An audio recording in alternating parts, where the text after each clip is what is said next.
They walked around in gas masks, lived off the grid, and followed a mysterious blogger named Ziz. Now, 6 people are dead, a federal agent is gone, and the FBI says this could be just the beginning. Don't blink, don't scroll. Hit subscribe because what you're about to hear is more than a cult story. It's a warning. Imagine a group so elusive, so underground, that even the FBI can't quite map their structure. Not yet. It started with Whisper's strange tenants on a dusty property in Vallejo, California.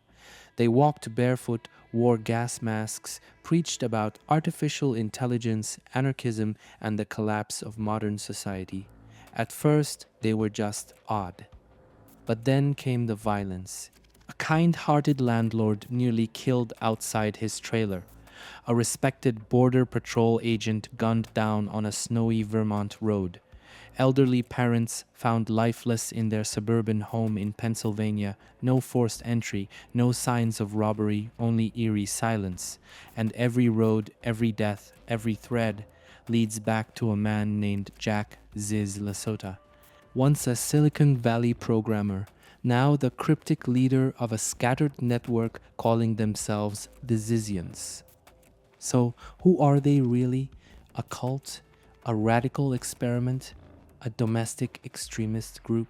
And how did a blog evolve into a cross-country chain of violence, paranoia, and death? This is the story of the Zizians, America's most bizarre and dangerous new movement. And trust us, it's far from over. Jack Ziz LaSota didn't start off trying to lead a movement, at least not in the beginning. He was once a promising mind in Silicon Valley, clean-cut, logical, and deeply embedded in the rationalist scene. A computer engineer who spoke at tech meetups, mingled in AI forums, and debated the ethics of algorithms over coffee.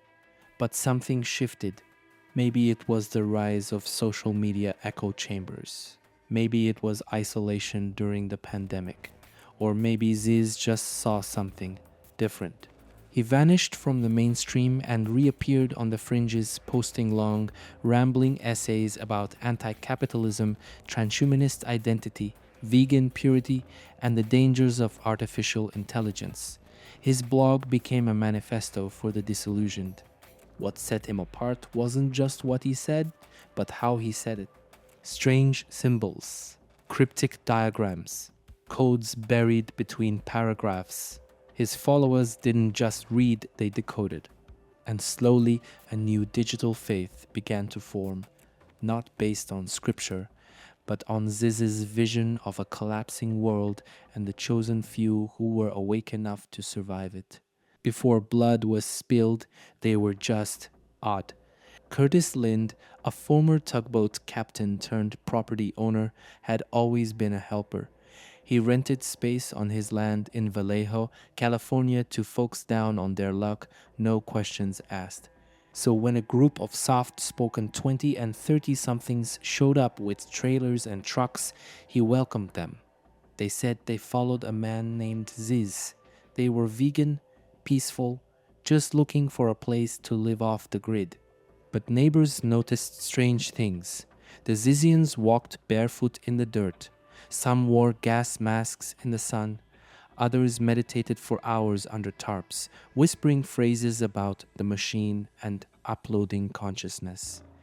At night, the sound of industrial 3D printers hummed from their vehicles. No one quite knew what they were building. Still, they weren't hurting anyone. Not yet.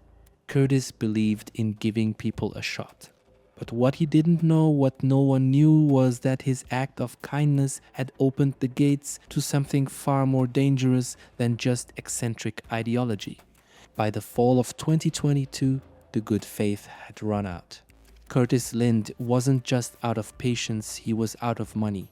The Zizians hadn't paid rent in months. The debt had ballooned to $60,000. And worse, they weren't leaving. They just kept expanding, more wires, more strange devices, more people. Curtis finally decided to evict them. He even called on his friend John Jenkins to help post the notices because he was scared, and he had reason to be. On November 13th, just 2 days before the group was due to be legally removed, there was a knock at Curtis's trailer door. It was Suri Dow, a soft-spoken mathematician from the group, claiming there was a water leak outside. Curtis stepped out. He never made it far. Out of nowhere, Dow and two others, Emma Borhanian and Somni Letham, attacked. Not a confrontation, an ambush, a coordinated, vicious assault. Curtis was stabbed repeatedly. His eye was slashed. One of them used a samurai sword, an actual sword. It should have been fatal. But Curtis fought back. He pulled his handgun and managed to fire. Borhanian dropped. Latham staggered, wounded. The rest fled. Curtis, barely alive, collapsed in the dirt, bleeding, broken, but alive. And that's when this strange group officially became something else. Not just eccentric, not just radical, but undeniably dangerous. This wasn't a scuffle. This was an execution attempt. 3 Zizians took part in the ambush. Suri Dow, a 24-year-old mathematical prodigy. Somni Letham, a former nurse with a history of psychiatric holds. And Emma Borhanian, a reclusive artist who had recently cut all ties with her family and signed her name online as Post-Flesh. They didn't just try to scare Curtis Lind, they came to silence him. The attack was fast, frenzied, and disturbingly ritualistic. Curtis was slashed across the face, one eye gone.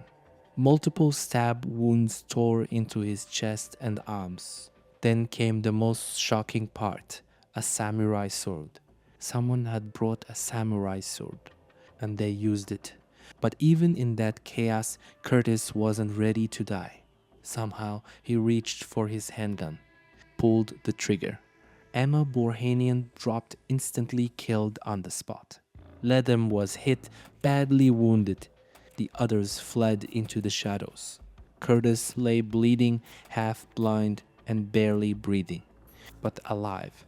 He had stared death in the face and shot back. Curtis Lind survived barely. The hospital staff called it a miracle. Multiple stab wounds, massive blood loss, a missing eye. Yet somehow he pulled through. And when he finally returned to his property, what he found left even seasoned investigators speechless. Police had begun combing through the Zizians' abandoned trailers. What they found wasn't just strange, it was chilling. Dozens of sealed jars filled with urine, industrial containers of lye, high-end 3D printers humming in the back of modified vans, computers running unknown code, handwritten notebooks filled with spirals, equations, and cryptic phrases. But the most unsettling find, an ultrasound machine. Why would a radical cult hiding out in broken-down trucks need medical imaging equipment? Were they experimenting with something or someone? Were they trying to create life or erase it? The authorities documented everything, but no one could explain it. And Curtis, he just wanted to move on. He cleaned out their mess, burned what he could, and tried to believe the worst was behind him. For a while, it seemed over. The attackers had been caught. One was dead. Curtis had survived. The authorities were preparing charges. Trials were approaching. The case felt closed. But the Zizians weren't finished. On January 17, 2025, less than a month before the attempted murder trial was set to begin, Curtis pulled up to the gate of his property. He stepped out of his car and was immediately ambushed. This time, there was no swordplay, no escape. Just cold, silent efficiency. A blade, a quick, brutal stabbing. And this time, no survival. Curtis Lind, tugboat captain, landlord, and believer in second chances, was gone. killed not in a fit of rage, but in what prosecutors now believe was a calculated move to stop him from ever taking the stand. The Zizians had come back, and this time they finished the job. The arrests shocked everyone who still believed this was just a group of fringe drifters. Maximilian Snyder wasn't homeless. He wasn't desperate. He was a 23-year-old data scientist trained at Oxford, fluent in code, AI systems, and abstract mathematics. The kind of person who should have been designing the next breakthrough in tech, not planning a murder. But Snyder wasn't just smart. He was convinced that Curtis Lind had become a liability, that the system was rigged, that testifying in court would undo everything the Zizians had built. So when the time came, authorities say Snyder didn't hesitate. He allegedly orchestrated Curtis's final ambush, calculated, timed, and lethal, not as revenge, but as a strategic strike to preserve the ideology. Because in the Zizians' worldview, Lind wasn't just a man. He was an obstacle to transcendence. And obstacles get eliminated. That was the tipping point. One death could be a fluke, two a grudge. But by the time Curtis Lind was killed after already surviving one attempt, the alarm bells were deafening. The FBI stepped in. They quickly realized the Vallejo case wasn't isolated. Far from it. Shootings in Vermont, a firefight near the Canadian border, suspicious deaths in Pennsylvania, quiet, affluent neighborhoods with no history of crime. But all of them had two things in common: weapons purchased or traced to known Zizians, and links, digital or personal, to Jack Ziz LaSota. It wasn't just a group anymore. It was a network, and it was spreading. January 20th, 2025, just 3 days after Curtis Lind's murder. Border Patrol Agent Chris Maland, a 44-year-old Air Force veteran and outdoorsman, spotted a suspicious vehicle near Coventry, Vermont, just 20 miles from the Canadian border. A blue Toyota Prius. Inside, two individuals flagged in an earlier tip from a hotel worker, Teresa Youngblood and Ophelia Bachholt. Youngblood, 21, had allegedly been seen carrying weapons. Bachholt, 26, was dressed in tactical gear. Both were already known to law enforcement. Maland initiated a stop, calm, professional. But when he asked to inspect Bachholt's visa, everything exploded. A gun battle erupted on the side of the road. Bachholt was killed instantly in the crossfire. Maland was struck fatally. He was rushed to the hospital, but later died from his wounds. The Zizians had taken down a federal officer, and now there was no denying it. This wasn't a coincidence. It was an ideology, and it was armed. When investigators traced the firearms used in the Vermont shootout, they hit a familiar name: Michelle Zajko, a former NASA intern, brilliant, quiet, the kind of person no one would suspect until they read her blog comments. Zajko had been following LaSota since 2019. She didn't just agree with his ideas, she amplified them, posted essays, shared diagrams, defended radical action. But Zajko's name had surfaced before. In 2023, police were called to her childhood home in Chester Heights, Pennsylvania. Her parents, Richard and Rita Zajko, aged 68 and 71, were found shot dead in an upstairs bedroom. No forced entry, no signs of struggle. Just two bodies and a daughter who wouldn't talk. Zajko was brought in for questioning but refused to cooperate. No charges were filed. She left town immediately afterward, abandoning her car and $40,000 in cash at a local hotel. Police later confirmed that the ammunition found near her parents' bodies matched the type she had recently purchased. Coincidence? Maybe. But in the eyes of law enforcement, the pattern was getting impossible to ignore. The Zizians weren't just weird, they were lethal. After the Vermont shootout, Michelle Zajko didn't return to Pennsylvania. She didn't show up to her parents' memorial service.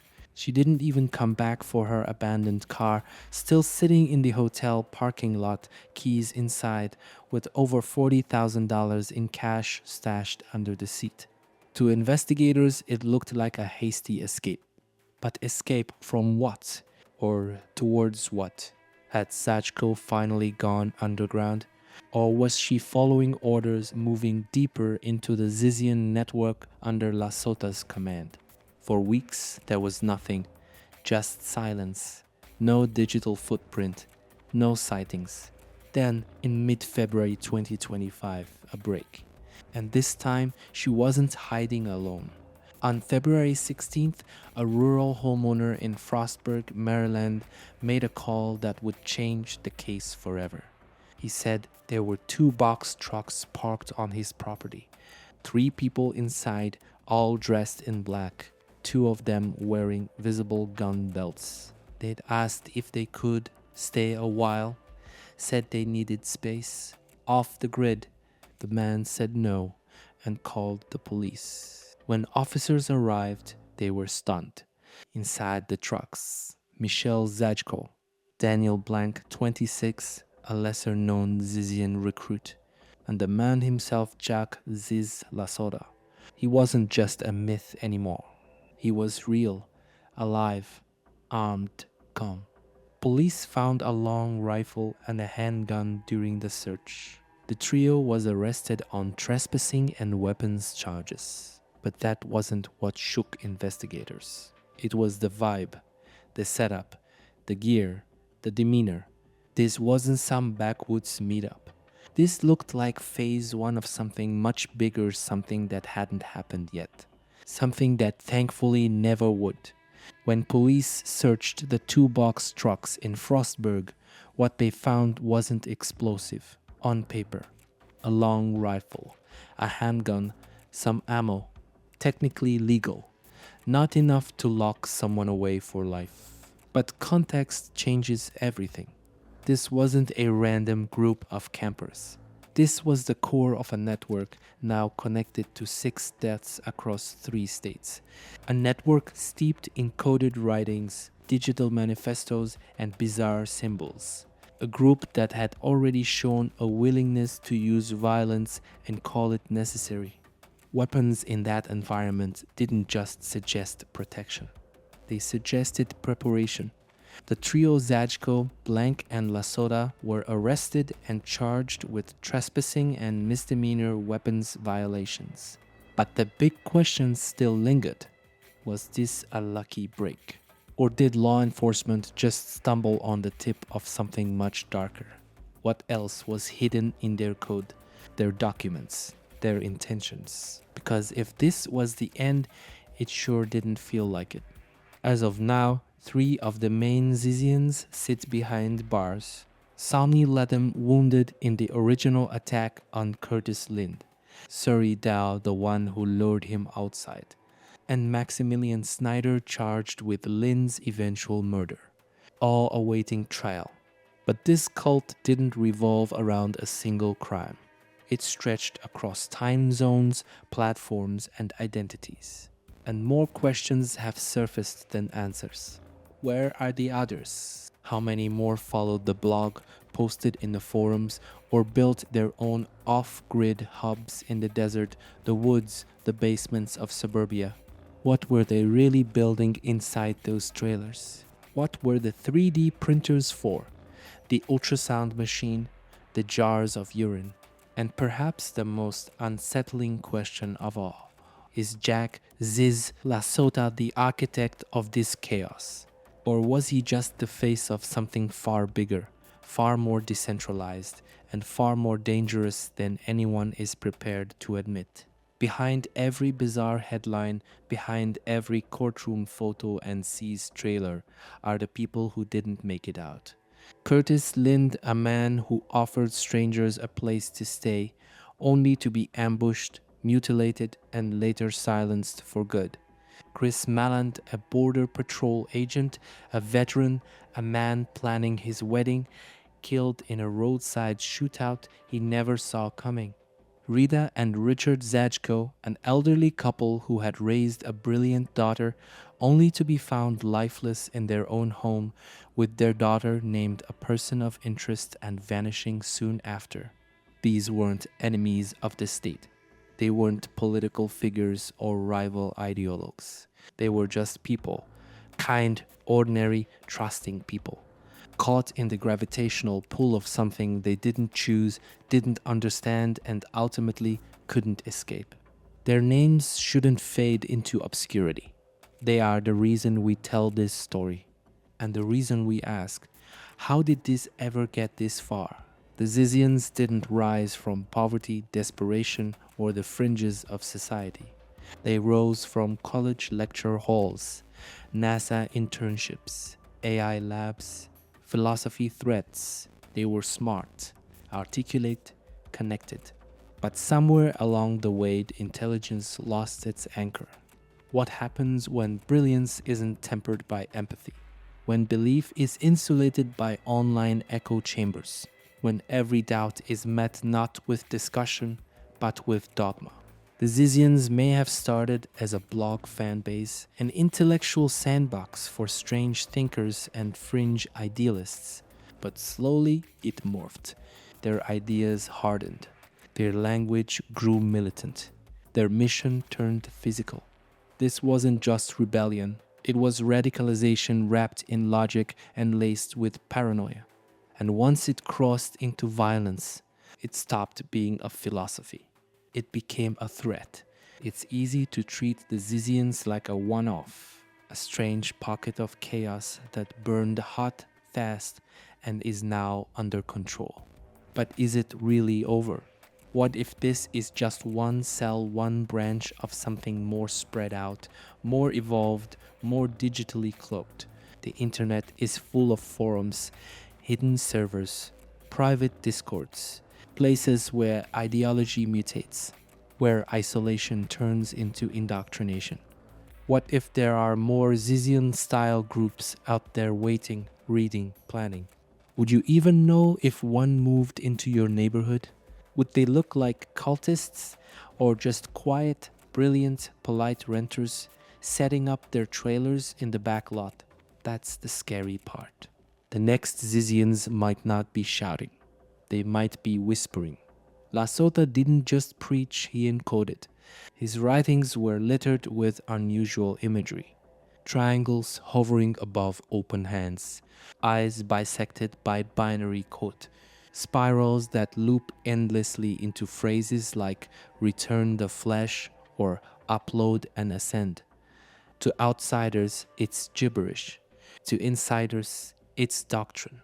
These symbols were seen in the trailers, tattooed on arms, etched into notebooks. They've even popped up in graffiti across cities like Oakland, Portland, and Asheville. So, have you seen them? On a wall? In a forum? On someone's laptop sticker? We're not saying there's a conspiracy, but we're also not saying there isn't. The Zizians weren't born evil. They were born curious, idealistic, smart. But something went wrong.